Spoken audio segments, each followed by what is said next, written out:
With us today, and we are truly delighted that you've taken some time from your schedule to come and to be with us, to worship God and to study the Word together. I wish, honestly, that this morning the lesson was going to be a little bit more positive and upbeat and cheerful than what I have planned to talk with you about today. But it was honestly hard to try to come up with a lesson like that after another week like the one we had, because of the events that Phil mentioned, and particularly on my mind this morning is what took place in Nashville. Some of y'all know that Christy and I lived in Nashville before we moved here. I lived there for 8.5 years. I drove by the location of that school and church many times in the years that I lived in Nashville, which just made it all the more surreal that what took place there happened. Every time there is an event like this, and I go onto social media, I just become very sad, because it just seems like we have lost the capability as a society to just simply weep with those who weep. Almost always in the aftermath of events like this, there is just immediate vitriol on social media for one political cause or the other. And it's just as though the common affections of the heart, which should bind us together to be able to just simply grieve for others, particularly the parents of those precious children, has just been squandered in our culture. But I will say that there was something this past week that I found unusual and that I found alarming, that I want to talk with you about today. Normally, when these kinds of events happen, those who are in the media and those who are in the government immediately make expressions of support for whatever community may have been particularly targeted. So, for example, some of you remember 6 or 7 years ago the horrible shooting that took place over at that Pulse nightclub in Orlando. And immediately, everybody in government, media wanted to reassure, since it was primarily LGBTQ people who were targeted in that shooting, that it is wrong to take lives of human beings simply because they may fall into that category. A couple of years ago, there was a terrible shooting at a synagogue out near San Diego. Again, immediately, reaction of the media and the government was to express the horror that people could be targeted for their religious faith and for their ethnicity. So you would expect that this week, after a shooting that targeted a school and a church that are connected, that you would find similar widespread comments along the lines of, we want those who profess Christ, we want those who are religious to know that we believe that it's wrong for you to be targeted for your beliefs. And instead, again, with a limited amount of awareness of what goes on in social media, that was certainly not what I saw. In fact, when Reuters first reported on this story, the headline they chose was, "Former Christian School Student Kills 3 Children." On the basis of this headline, you would have no idea that the person who was responsible was someone who was identifying as trans and had a manifesto explaining their actions. The AP did mention that the school and those involved with it profess faith in Christ, but then immediately made a comment about a woman who was there who was rare among a male-led dominated religious culture. Just had to make that comment. You can only imagine, if you went back and looked at headlines about shootings that would take place at a mosque or an Orthodox synagogue, there would be no similar comments about a male-dominated or male-led religious culture. And when transgenderism was mentioned, like in this NBC News report, it was mentioned to cast sympathy and concern for the fear that those in that community may feel, not those whose children have just been murdered.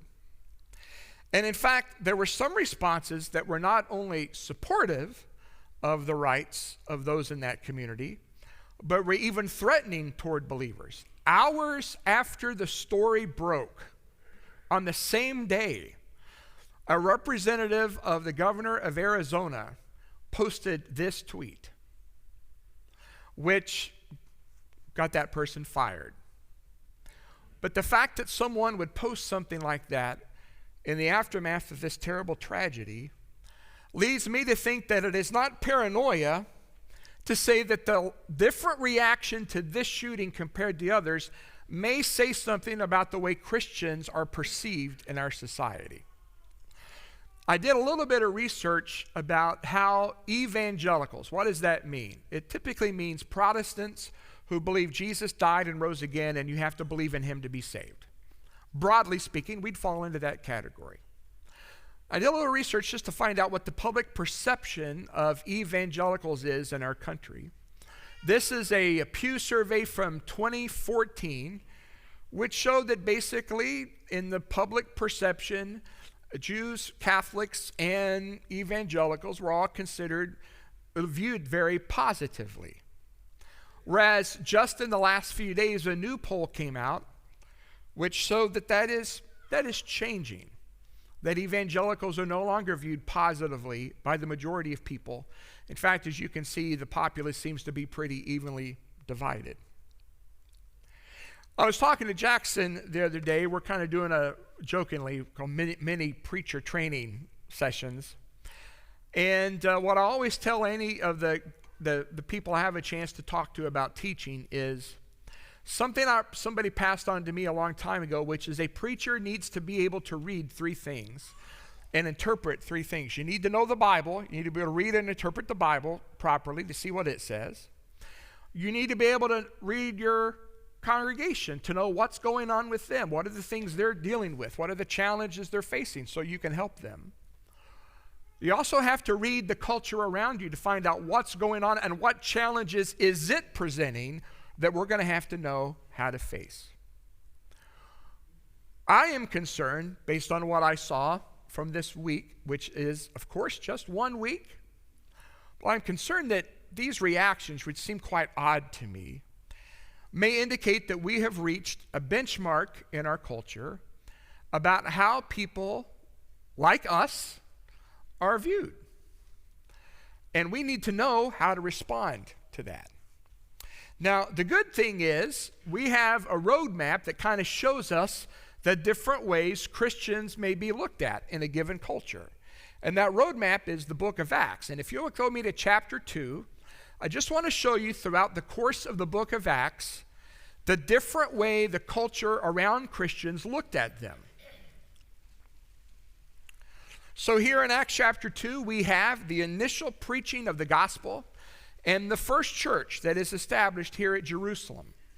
And you will notice that it says in verse 47 that these Christians were praising God, and then notice the next phrase, having favor with all the people, which means that initially, as the gospel message began to circulate, and the surrounding community of Jerusalem saw what was happening, that initially there was goodwill among the population generally toward these early believers in Jesus Christ.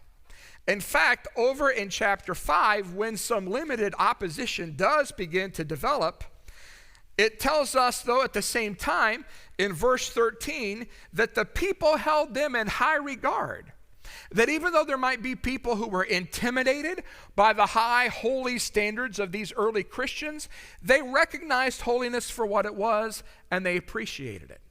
So much so that when limited opposition begins, in the case of the book of Acts, among the Jewish group that did not believe in the resurrection, the Sadducees, that even when they wanted to do something to the apostles, they couldn't because they were held in such high regard by the people. Look at what it says back in chapter 4 and verse 21. When they had further threatened them, they let them go, finding no way to punish them because of the people. For all were praising God for what had happened. Seems like the Sadducees wanted to do more to the early Christians, but because they knew they were held in high regard, they had to sort of be hands off.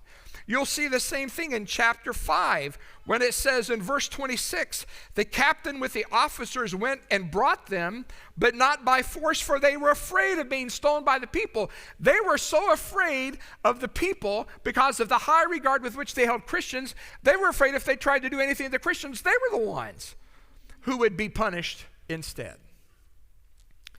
This changes though, and we go from broad acceptance to limited opposition by the Sadducees to broad opposition, which is triggered by the stoning of Stephen when the Pharisees join with the Sadducees in opposing the Christian movement, which in fact, as you know from Acts chapter 8, forces the Christians to flee from the city of Jerusalem, but with the blessing that the gospel then spreads to other parts of the ancient world.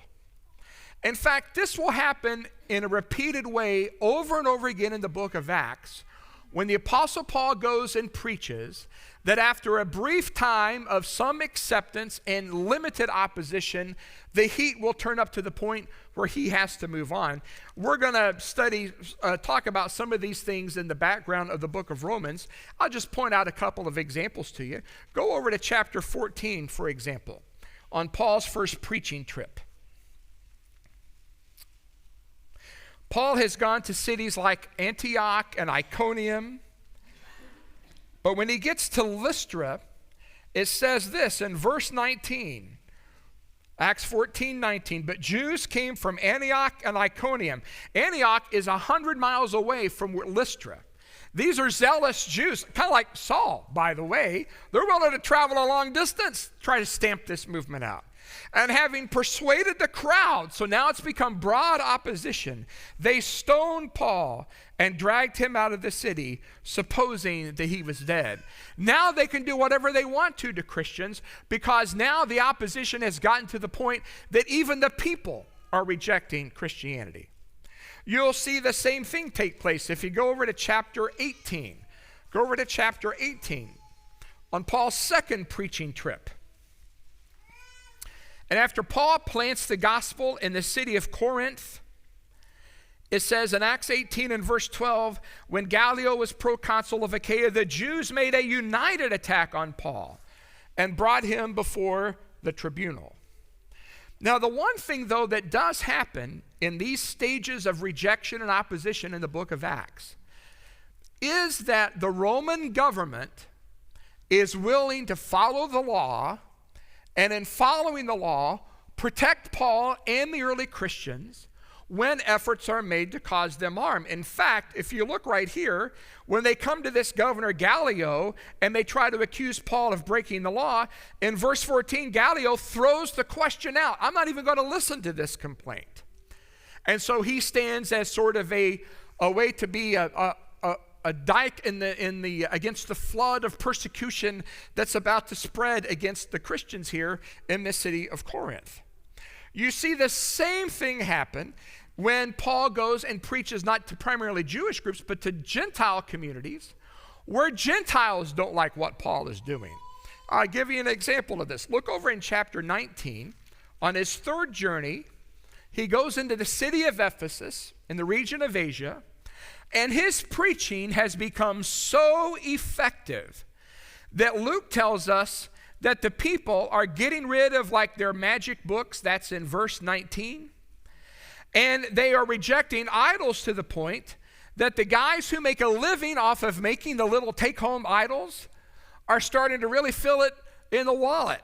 It says in verse 23, about that time there arose no little disturbance concerning the way, for a man named Demetrius, a silversmith who made silver shrines, brought no little business to the craftsmen. These he gathered together with the workmen in similar trades and says, you know this business, we have our wealth. You see that here not only in Ephesus, but in almost Asia, all of Asia, Paul has persuaded and turned a great many people away, saying gods made with hands are not God, which always makes me laugh. Yeah, no duh, Jack. Gods made with hands are not God. You're absolutely correct.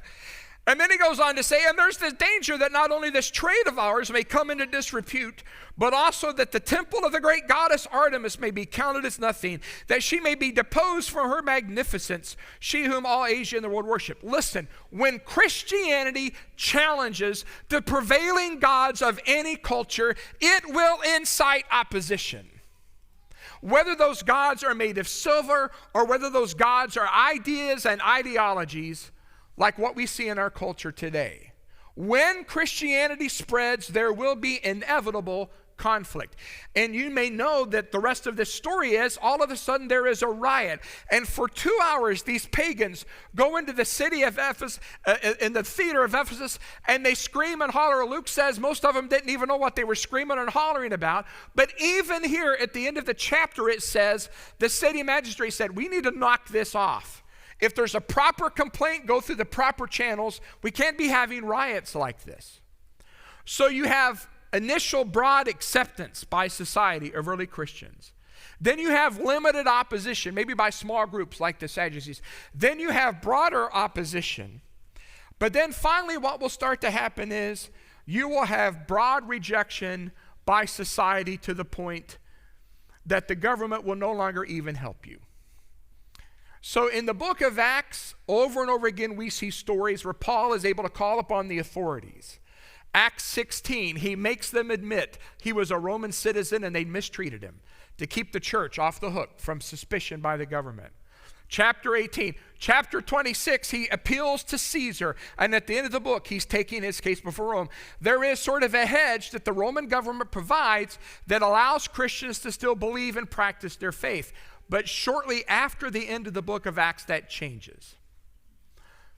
And the Roman government begins to persecute Christians as it goes from being what Paul described in Romans 13 as a minister of God to Revelation 13 claiming to be God. And when the government reaches that status, Christians are always going to be in the crosshairs. And so then there is persecution. Now, I've talked with you about some of these trends in the book of Acts before. In my mind, I felt like it was a good time to just do another reality check, to ask ourselves, if you look at this sequence of stages in the book of Acts, and you look around in our culture, where would you say we are right now? I'm not going to take a poll. Part is because some of us are optimists. We don't like to vote for the worst conceivable option. And some of us are pessimists. So some of you may think, overall, the people I'm around, I work with, I go to school with, they still, even if they're not Christians, they have great respect for it. I do know that there are still many people like that in our culture. I know that there are certainly activists who really strongly resent what we stand for. So maybe you would be in the camp of maybe it's limited opposition, or maybe you think it's gotten to the point that it is broad opposition. I have to say that when I saw on Twitter this week the National Weather Service decide to weigh in on these issues, I thought, boy, there's no escape from this, is there? It is relentless, at least in terms of sectors of the government, sectors of big business, sectors of big media. It's relentless. I don't know exactly where I fall on this spectrum here. I know things are different than when I was in high school. I know that for sure. And I feel like they're different than they were just about 10 years ago. But I think that's my right as an old man with a lot of aches and pains. I can be a little bit of a crank, and that's okay. And you may be still young and filled with great hope, and that's your right. But here is the thing I think we all can agree on. None of us can predict the future. And your sense of where we are may be different from mine. But we all agree on this much. We are part of a kingdom that is not of this world. And we also agree that the world will hate the gospel at different times and different places. And we also agree that Scripture tells us how to respond. So wherever you are in this spectrum of looking at where things are, if you'd go with me to our Scripture reading today to 1 Peter chapter 2, I want to remind you about some things that Peter says to his readers that can encourage us to have courageous love. And that's what we need. We don't just need courage, and we don't just need love. For the time that we live in, what we need is courageous love. Now, the reason these people needed courageous love is because they are in some era of social opposition. Peter does not mention at this point government persecution. He says things like this in chapter 3 and verse 9. Do not repay evil for evil or reviling for reviling. They were being reviled. Don't revile in response. He says in chapter 3 and verse 16 that they were being slandered by many people. He says in chapter 4 and verse 14, if you are insulted for the name of Christ. So they live in an era in which, a time in which, a circumstance in which there is significant social opposition to who they are and what they stand for. Now then, how are they supposed to respond to this? Well, here's the first thing that he says, to encourage them to have courageous love in the midst of hate.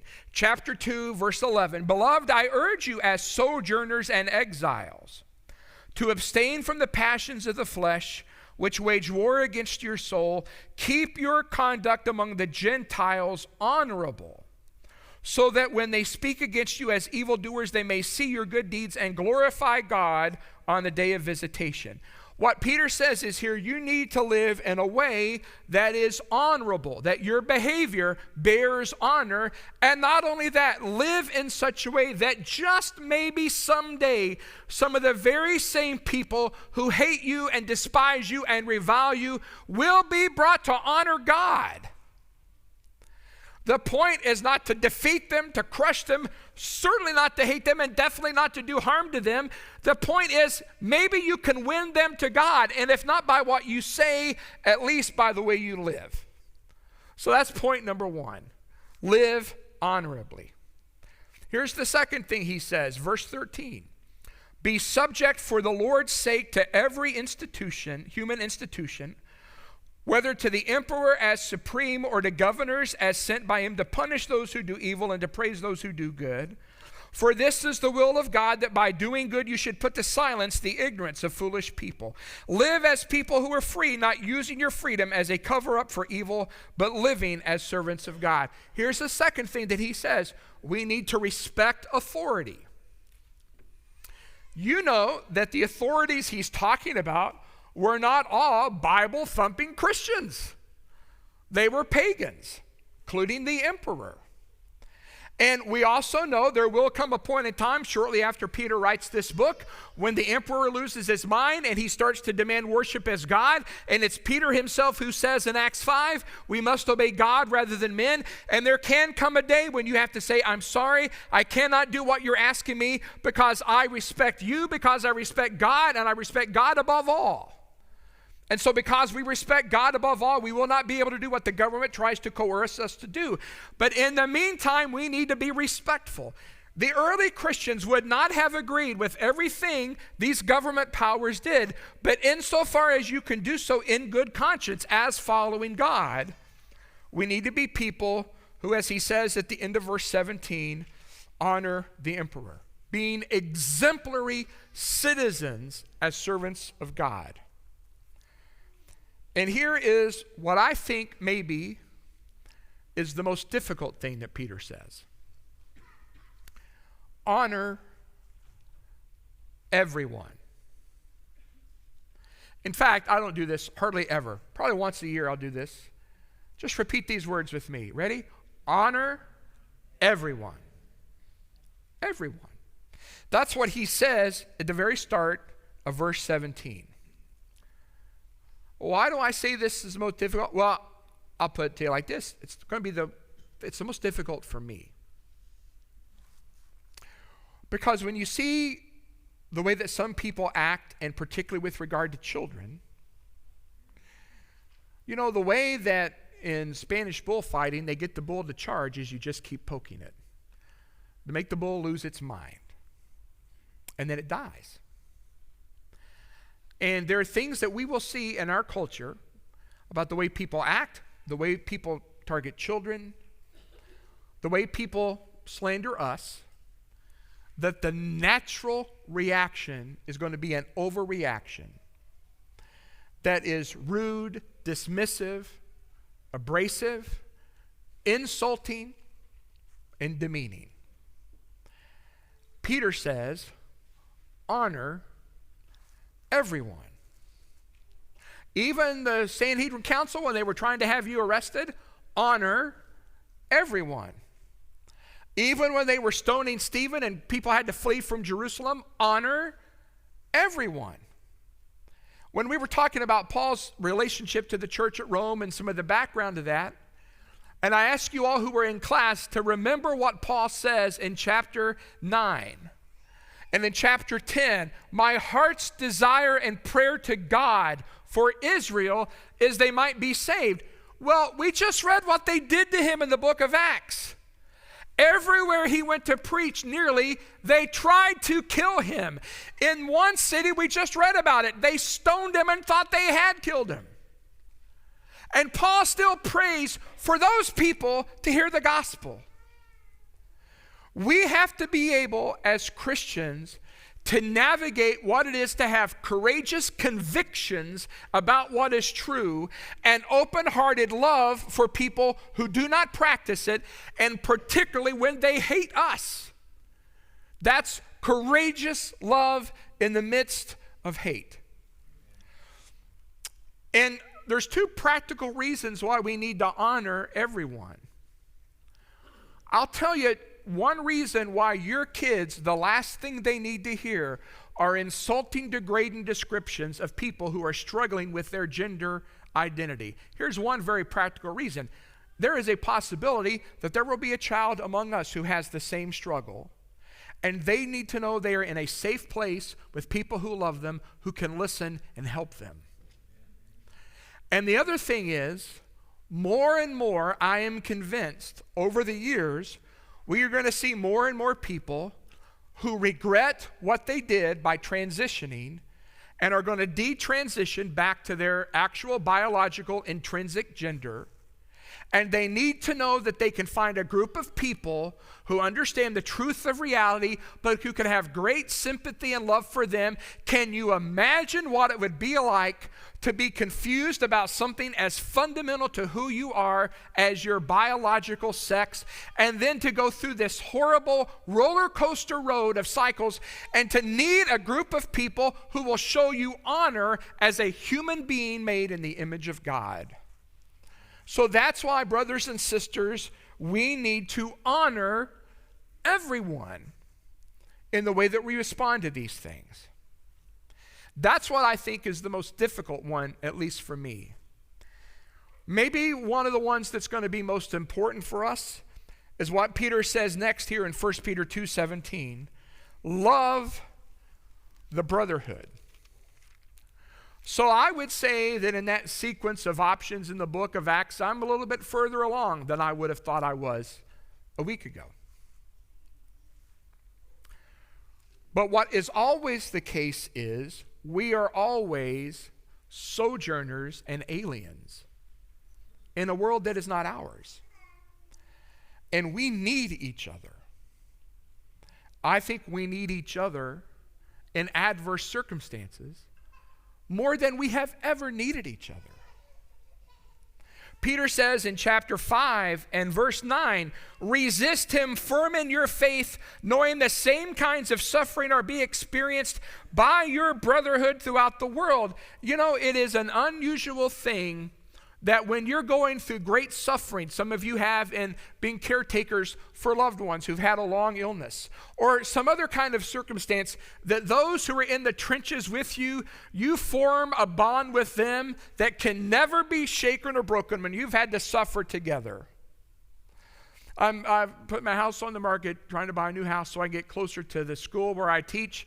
And somebody said to me the other day, oh no, now, what does that mean about Valrica? I got to tell you, if you all want me out of here, you're going to have to bash me out of the head, put me in the wheelchair, and roll me out of here, because you are my family. You have been with me through some of the most difficult times of my life, and there is a bond that forms there.